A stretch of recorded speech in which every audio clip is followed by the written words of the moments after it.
Welcome to your yearly Employee Open Enrollment meeting, presented by CDS Benefit Plan Administration. I'm Jen Burnett, Benefit Plan Director and Partner. Health benefit accounts help you minimize your costs and maximize value for out-of-pocket spending. But what are these out-of-pocket healthcare costs? Every health plan has various out-of-pocket responsibilities.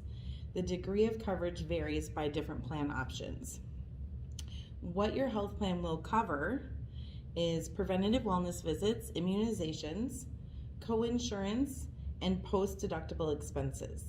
This means once you've met your insurance company's annual deductible, then they kick in and start paying for any medical expenses. But what are your costs that you pay out of pocket? The deductible, prescriptions, co-pays, co-insurance, and you may also have dental and vision expenses.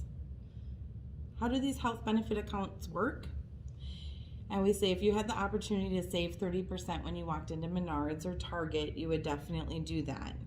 So it's crazy to me why some people don't do the same savings with their health benefit accounts. Let's look at how every dollar you spend out of pocket works for you. You're going to contribute tax-free, so pre-tax out of your payroll, dollars up to the IRS limit. You're then able to save and have spendable income stretches, which is a 30% further average savings. You get to use these dollars to spend on qualified healthcare expenses. And if you've elected an HSA option, you get to grow and save these year after year for future healthcare expenses. Let's look at some numbers and how this actually would look like for an annual income. Let's say we have two participants or two employees. One isn't participating. One is not enrolled in a pre-tax benefit on the left, but on the right we do have a participant that's enrolled in a pre-tax benefit. They're both making the same annual income of $38,000, but the participant on the right elected to have $500 taken out for health benefit accounts. Now their taxable income is $38,000 on the left with no pre-tax benefit, but $37,500 on the right.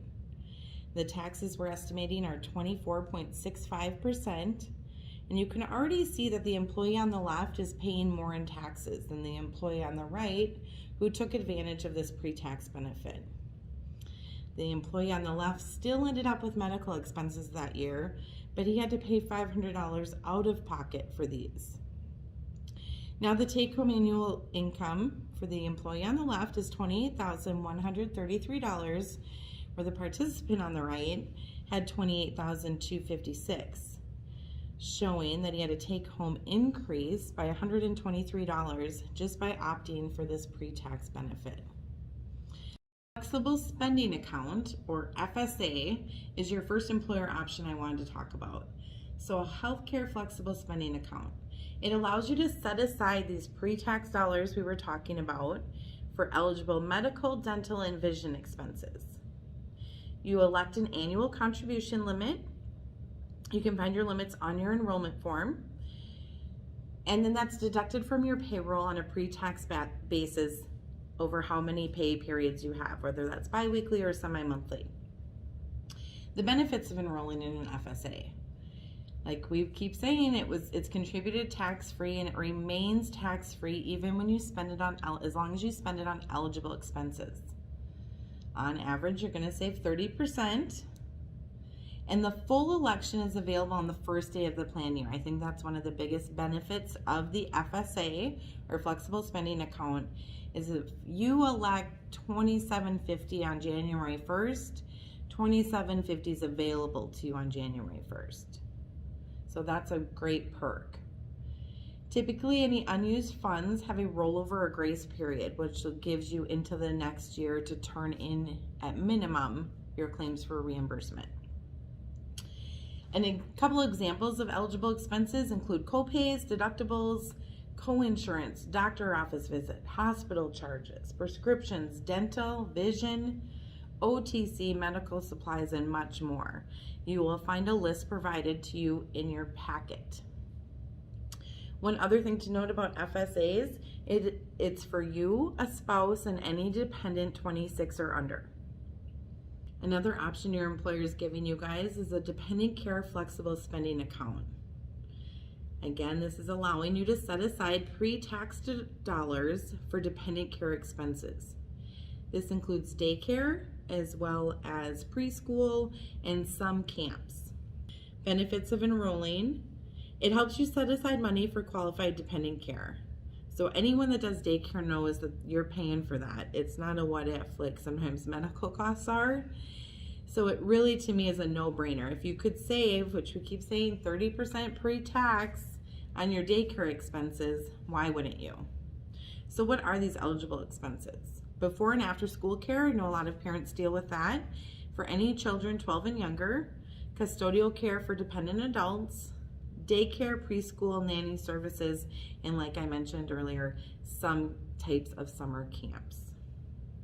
So the final benefit account option I wanted to talk to you guys about is your health reimbursement arrangement, or more widely known as HRA. So what is this HRA and how is it useful to you? So it's set up and fully funded by your employer. It's offered in conjunction with your health insurance plan. So on your enrollment form, you're gonna pick which plan you want. If you're going with the HRA option, that's also the health insurance you'll have.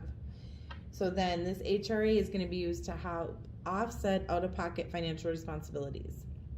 You're going to use the funds in the account to pay for your typical medical expenses not covered by your health insurance plan because they're being applied towards your deductible. So basically your HRA is going to cover what typically you would pay out of pocket because it's being applied to your deductible. So you going to the dentist isn't applied to your health insurance deductible. So you can't submit that for HRA reimbursement. You would use the FSA we talked about earlier for your dental reimbursement, okay? This is only for health insurance deductible expenses. All right, let's talk a little bit about your health reimbursement arrangement and some of the details how that'll work for you for this year. So it runs on the calendar from January to December, so that'll fall in line with your FSA or your flexible spending account. And any employee that's covered by the employer's group health plan will be eligible for the HRA plan. So what does that benefit look like? For single, it'll be $2,750. And how that works, or how that's broken out, is the participant must pay the first $250 in eligible expenses out of their pocket. The HRA will then reimburse the next $2,750 until the total $3,000 single deductible is met. On the flip side, for a family, and what family is considered is anything single plus one all the way to family coverage. Okay, the participant must still pay the first $250 per covered member, and that's up to a max of $750 per family. So if you're a family of 3, each of you will have to pay the $250 out of pocket, and then your HRA is going to kick in. If you're a family of 7, you need 3 to get to $250 each. So not each 7 person has to get the $250. Does that make sense? Great. So once that's been met, the HRA will start kicking in and paying for your out-of-pocket expenses towards your deductible. That will go towards $5,750 from your HRA, meeting the total family deductible of $6,000. So what expenses are eligible to be reimbursed from the HRA? The main thing to know is anything that applies to your deductible. So that's what the HRA reimburses. Anything that you would get an EOB for, which is an explanation of benefits, and that's provided by your insurance carrier. Prescriptions applied to your deductible also count. And then spouse and dependent expenses are included if the employee has family coverage on the health plan. So you have to be on the family coverage to include your spouse and dependents towards those HRA eligible expenses. In order to receive the reimbursement, you must submit your EOB from your major medical insurance company along with any prescriptions. We prefer that you submit the stub because that gives us exact dates of service, and anything that's applied to your deductible would be submitted for reimbursement. We're gonna process your reimbursements weekly on Thursdays. We ask that you submit all claim reimbursements by noon on Wednesday. Do not use your Flex debit card to pay for expenses that should be reimbursed from the HRA. Your Flex debit card is simply for that, your Flex expenses.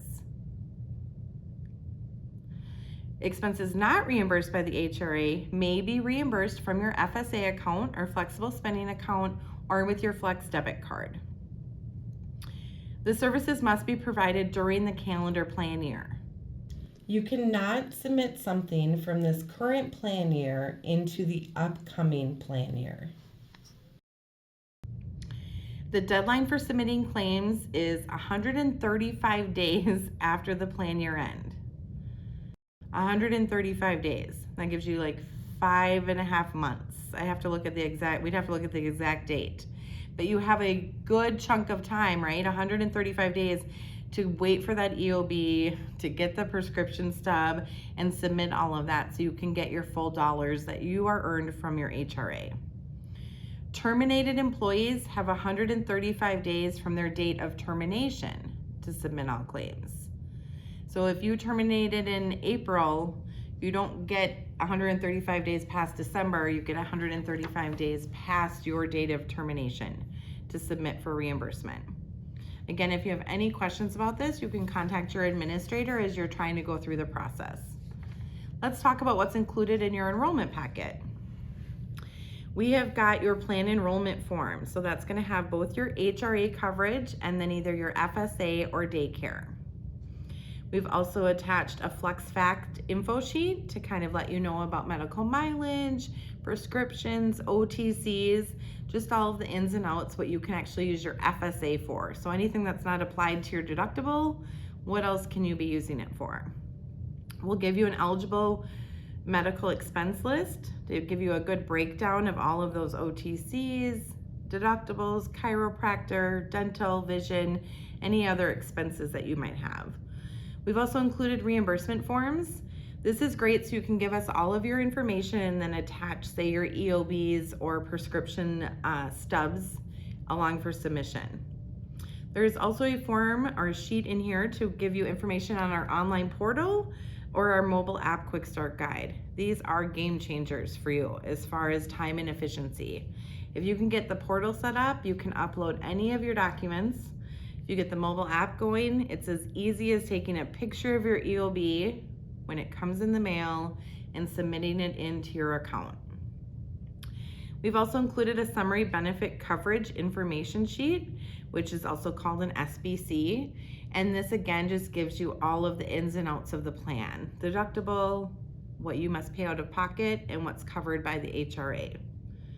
There's also a change of election form attached, and that's if you need to make any changes due to a qualifying event.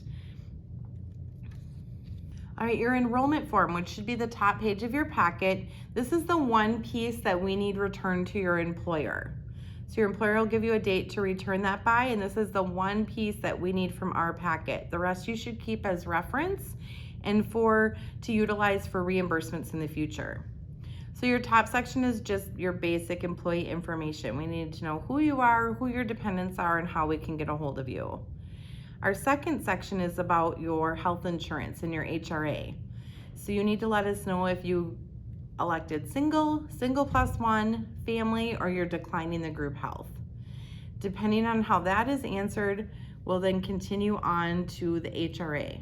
If you're enrolled in the group health, you'll be eligible for the HRA, so you'll click yes. If you've declined, you've clicked no. You have two more election options you can use, which we talked about earlier, the full medical FSA expense. So that's to help you pay for that $250 that you guys had to cover out of pocket, as well as any other medical expenses that may not be applied to your deductible. Think OTCs, dental, vision, things of that nature. And then the last option is the dependent care expense. Again, where you get to pre-tax your daycare to be reimbursed for it, again, on a non-taxable basis. We highly recommend being able to give you your reimbursements via direct deposit. So if you could complete the direct deposit section at the bottom and then sign your form, date it, and get it back to your employer as soon as completed. Online banking means healthcare. So this is our online participant portal, and it just has so much for you guys.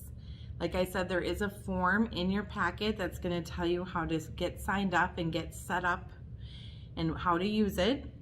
But it lets you submit claims, upload receipts, check your claim status. Has it been reviewed? Is it approved? Is it denied? If it's denied, what was wrong? What do I need to resend? What's my balance? You can see a history. You can also access your savings. There's some self-service and some education in there for you too. Can even give you links to different FSA websites and FSA shops, where if you need to pick something up and want to make sure it's FSA eligible, you can do that as well. So it's super convenient, really nice, takes about 5 minutes to get yourself set up. So please use that, utilize that, it will benefit you. We also have a My CDS Benefit mobile app. It's super easy because it allows you to kind of do what you're doing on your portal, but we all know we've got our phone with us.